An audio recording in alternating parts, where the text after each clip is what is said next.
Greetings, everyone. Pete Pardo here from Sea of Tranquility. Welcome to pick number 15 of albums that are 10 years old in 2024. We're going back to 2014, not all that long ago. Seems like an eternity ago, though, almost, especially when I start looking at the albums that are appearing in my top 15, because, of course, we're splitting the month up. We just got done with 2004, top 15 of 2004, and now we're starting our top 15 of 2014. And today we're going to take a look at a album, the 8th studio album by this British band. It was released September 29th in the UK, the 30th here in the US. Produced by Gus Osborne for Spine Farm Records. I'm talking about Time to Die by Electric Funeral. Sorry, Electric Wizard, Electric Funeral. I'm thinking Black Sabbath. How can it's not all that uncommon to think of Black Sabbath when you're talking about Electric Wizard. And Electric Funeral, yes. Is some of this kind of funeral doomish? Yes. Electric Wizard, sorry. Time to Die, their 8th album. There they are right there. Nice little caricature of them. This particular album is a crushing one, as is every one of their albums. This features the lineup of Gus Osborne, leader of the band, on guitars, vocals, and bass. Liz Buckingham on guitar. And Mark Greenig on drums and a little Hammond organ, with a guest musician on here, Count Orloff on bass. No relation to Count Ralphus. 65-minute long album. This is a long, heavy, evil,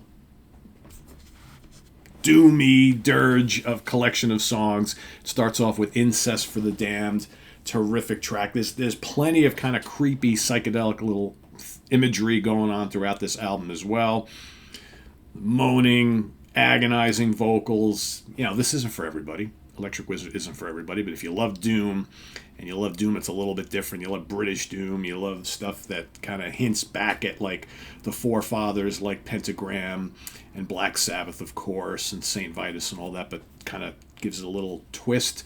Maybe takes a little bit of inspiration from what Cathedral were doing around the same time, especially early on in their career. It's Electric Wizard. But they add this kind of like savagery and psychedelic, weird psychedelic kind of slant to their music, which I think really sets them apart from others.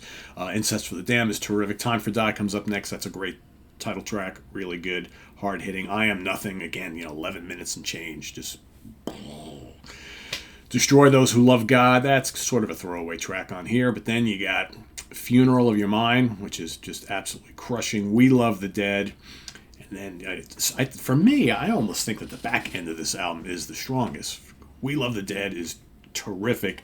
Sadio Witch has an amazing riff in it. Ugh, so good. I almost wish the song was longer. You got some of these longer tracks on this album, which, maybe could have been shortened a little, and some of the shorter ones, which I would have liked to have been a little longer.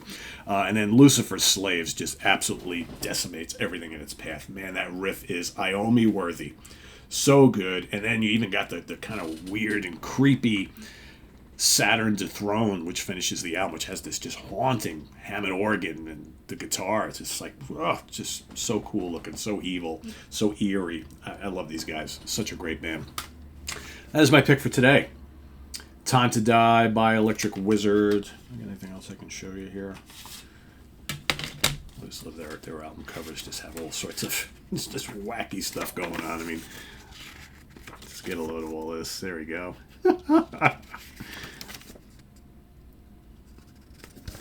I always thought Liz made a good addition to this band.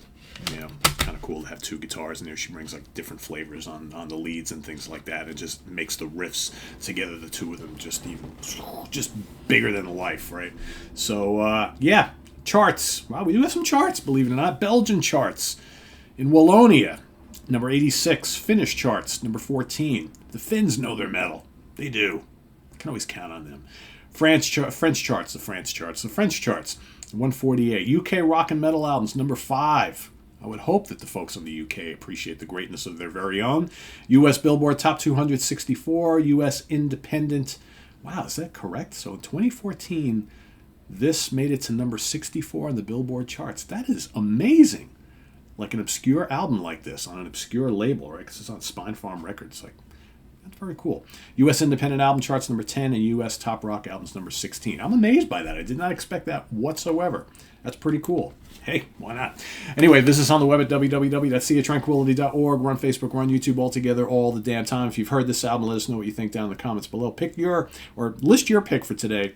Pick number 15. Jeez, I can't speak this morning. Pick number 15 from 2014. We're marching our way to number 1. And stay tuned in just a little bit. Grant Arthur's coming into the show with me. We're going to rank the albums of Nantucket.